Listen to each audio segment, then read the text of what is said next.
3 April 2026. Rombongan yang pertama yaitu pembukaan.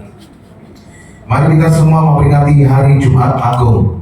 Mari kita memperingati hari Jumat Agung. Tuhan Yesus disalibkan, menumpahkan darahnya untuk menebus dosa-dosa kita.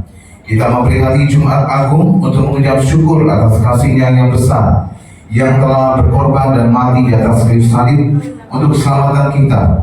Terima kasih Tuhan Yesus atas kasih-Mu yang rela berkorban nyawa dan menumpahkan darah-Mu di atas kayu salib untuk keselamatan kita. Ampunilah segala dosa-dosa kami, sucikan pikiran kami, perkataan kami, dan segala perbuatan kami untuk dipersiapkan menghadap Engkau di surga. Romawi yang kedua, Tuhan Yesus tergantung di atas kayu salib, menyatakan diri sebagai Allah dengan bukti kuasa-kuasa. Di dalam Matius 27 ayat 45 sampai dengan 51. Tuhan Yesus memerintahkan gereja Tiberias untuk menerangkan bahwa Dia adalah Allah, yaitu saat tergantung di atas kayu salib pada pukul 12.00 sampai dengan 15.00 dengan bukti-bukti kuasanya. Yang pertama yaitu sebagai Allah penguasa di surga yang menentukan siapa orang-orang yang bisa masuk ke surga. Tuhan Yesus berkata kepada orang yang disalib di sebelah kanannya, "Aku berkata kepadamu, sesungguhnya hari ini juga engkau akan ada bersama-sama dengan Aku di dalam Firdaus." Lukas 23 ayat 43.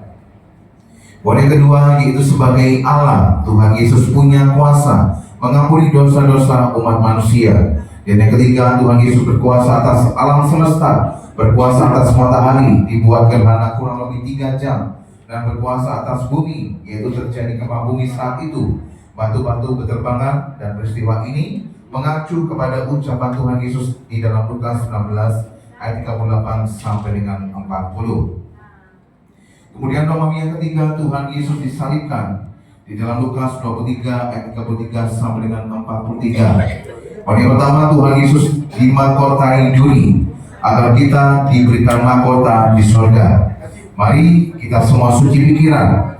Dan kemudian poin yang kedua, pada saat Tuhan Yesus kehausan di atas kayu salib, diberikan cuka yang asam agar mulut kita tidak berdusta, tidak menipu, dan tidak memfitnah, agar ucapan kita diampuni. Mari kita semua suci dalam perkataan kita, jaga ucapan kita, jangan berdusta. Poin ketiga, Tuhan Yesus telah menumpahkan darahnya dari tangannya, dari kakinya, di tikam tubuhnya, agar tubuh kita tidak dijilat oleh api neraka. Gereja Tiberias diberikan perintah oleh Tuhan Yesus untuk mengembalikan kuasa di balik tubuh dan darah Yesus, yaitu perjamuan kudus yang benar, agar kita menjadi warga surga dan pesta di surga. Dan kemudian poin yang keempat, mari kita bertobat setiap hari, setia sampai mati, dan bersyukur kepada Tuhan Yesus yang telah menebus segala dosa-dosa kita dan menggantikan kita. Seharusnya kitalah yang disalibkan.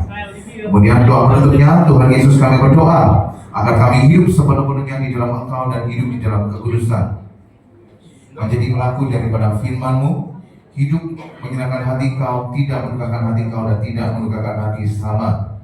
Engkau menghendaki agar nama kami tercatat dalam kitab kehidupan surga.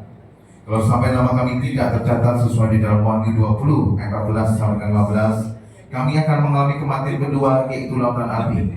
Kami mau bersungguh-sungguh hidup di dalam Engkau sepenuh-penuhnya. Dan biarlah Allah Roh Kudus selalu mengurapi kami, memenuhi roh, jiwa, dan tubuh kami.